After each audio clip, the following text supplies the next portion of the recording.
Hello guys, तो कैसे हैं आप सब। मैं आ गई हूँ आप लोगों के लिए एक और नए वीडियो को लेके और एक और नए क्वेश्चन को लेके। आज का जो क्वेश्चन है वो है एमएससी मैथमेटिक्स सेमेस्टर फर्स्ट वाले स्टूडेंट्स के लिए पेपर सेकंड कॉम्प्लेक्स एनालिसिस का। ठीक है, तो आज का जो क्वेश्चन है वो हमारा 2025 का आया हुआ क्वेश्चन है, मतलब 2025 के कॉम्प्लेक्स एनालिसिस के पेपर में आया हुआ है ये क्वेश्चन। क्वेश्चन को देखते हैं जल्दी से क्या है। Show that an analytic function with constant modulus is constant.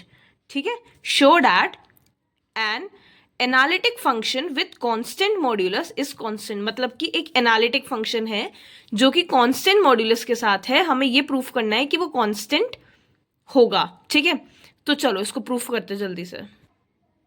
Okay, तो ये देखो, ये रहा question. Theorem 3.9.2, let if modulus of f of z be constant in a region where f of z is analytic, thus f of z is constant।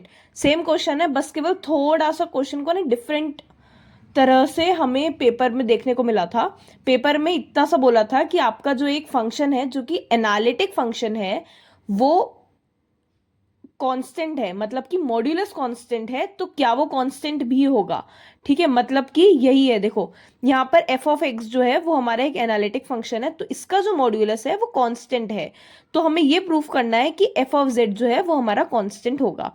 ठीक है, बहुत छोटा सा प्रूफ है, कुछ बहुत ज्यादा बड़ा नहीं है। ठीक है, सबसे पहले तो हमने अज्यूम कर लिया, let modulus of f of z is equals to modulus of u plus iota v. ठीक है, which is equals to c. Okay, f of z जो है वो यू प्लस आयोटा वी। हम हमेशा याद रखना कि कॉम्प्लेक्स एनालिसिस में जब भी आपको किसी भी फंक्शन को अज्यूम करना हो ना क्वेश्चन में, तो आप हमेशा फंक्शन को अज्यूम करोगे as u plus iota v. ठीक है, यहाँ पर मॉड्यूलस के साथ है, इसलिए हम u प्लस आयोटा वी को भी हम लोगों ने मॉड में ले लिया, which is equals to C. ठीक है, ये हमने अज्यूम कर लिया। Then u square plus V square should be equals to C का स्क्वायर। ठीक है, ओके, ये तो इजी है ना।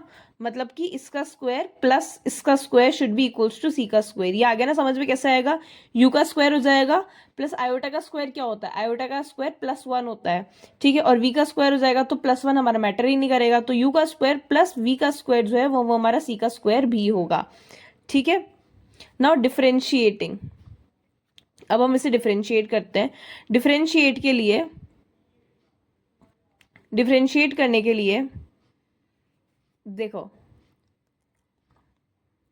u del of derivative of u by derivative of x plus v of derivative of v plus sorry divided by derivative of x is equals to 0। And same side पे u derivative of u to derivative of y plus v derivative of v divided by derivative of y should be equals to 0। ठीक है, अब आप लोग सोचोगे कि ये कहाँ से है, ये कुछ भी नहीं, बस हमने इसे डिफरेंशिएट करा है। इसे हम लोगों ने डिफरेंशिएट करा है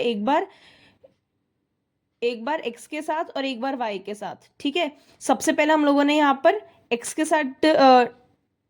साथ हम लोगों ने इसे डिफरेंशिएट करा है, और इसे एक बार y के साथ हम लोगों ने डिफरेंशिएट करा है। ठीक है, अब उसके बाद using the Cauchy Riemann equations the above equation reduces to.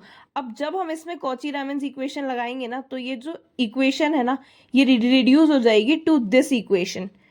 ठीक है, u derivative of u divided by derivative of x minus of v of derivative of u by derivative of y is equals to 0, and u derivative of u divided by derivative of y plus of v of derivative of u divided by derivative of x is equals to 0।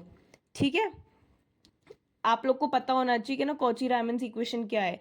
यहाँ पर कुछ भी नहीं हुआ है, बस केवल इन वाली इक्वेशंस को हमने रिड्यूस कर दिया है कॉची रायमंस इक्वेशन का यूज करके।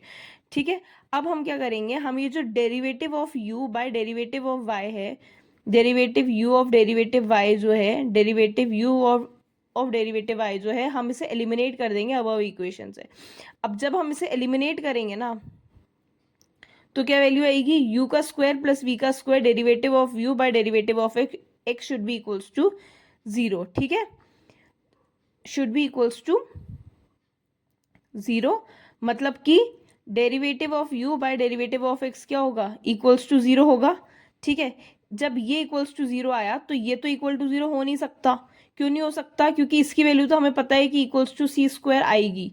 तो 0 के इक्वल कौन होगा, यही होगा 0 के equal derivative of u by derivative of x। So derivative of u by derivative of x should be equals to 0, so that derivative of u by derivative of x is equals to 0। और इसी same तरह से हम ये भी बता देंगे कि derivative of u by derivative of y should be equals to derivative of v by derivative of x is equals to derivative of v by derivative of y is equals to 0।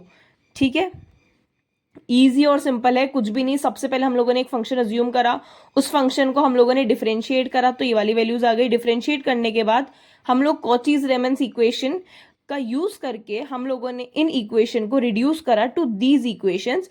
In equation में हमने derivative of u by derivative of y जो है वो हमने इसमें से eliminate कर दिया। ठीक है, तो देखो सबसे पहले तो मुझे किसका चाहिए था, मुझे चाहिए derivative of u by derivative of x का।